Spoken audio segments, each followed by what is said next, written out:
జనాలు ఎంత గొర్రెలంటే ఒక గొర్రె ఎటు వెళ్తే 100 గొర్రెలు అటే వెళ్ళిపోతాయని.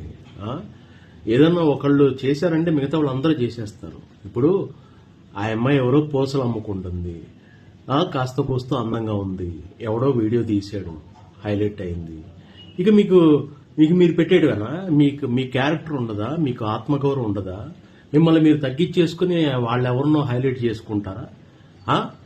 అంటే దానివల్ల మీకు వ్యూస్ వస్తాయి, మీ ఐడి లేచిపోతుంది, బాగా పైకి వెళ్ళిపోద్ది అని అనుకుంటారా? ఎందుకు 100 మంది వెళ్ళలేదు ఆ దారిలో మీరు వెళ్తారు? అలాంటి అందం ఉన్న వాళ్ళు మీ కుటుంబంలో, మీ చుట్టాలలో, మీ బంధువుల్లో, మీ స్నేహితుల్లో, మీ పక్కనున్న వాళ్ళలో ఎవరు లేరా? అందం అనే కాదు, ఏ విషయంలోనైనా కాస్త కూస్త టాలెంట్ ఉన్న వాళ్ళు లేరా? ఎందుకు మీరు ఇంత ఎర్రిగా ప్రవర్తిస్తుంటారు? వాళ్ళు వస్తారు, సినిమాల్లోకి వెళ్తారు, ఇప్పుడు మీరు హైలైట్ చేస్తారు, సినిమాల్లోకి వెళ్ళి టాప్ హీరోయిన్ అయిపోయి కళ్ళు నెత్తికెక్కి ఆకాశంలో కూర్చుంటారు. మీకేమైనా వస్తుందా? పొగిడి పొగిడి పొగిడి పొగిడి ఏం చేస్తారు? ఎప్పుడైనా సరే మనం పోతే మన వెనక ఉండేది, మన పక్కన ఉండే మన నలుగురు, వాళ్ళ గురించి ఆలోచించండి.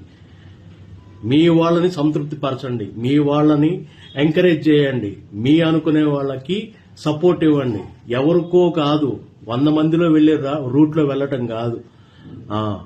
మనకంటూ ఒక ఐడెంటిటీ ఉండాలి, మనకంటూ ఒక ఆత్మగౌరవం ఉండాలి. మనం తగ్గించుకుని ఎవరినో పెట్టుకోవడం ఏంటబ్బా?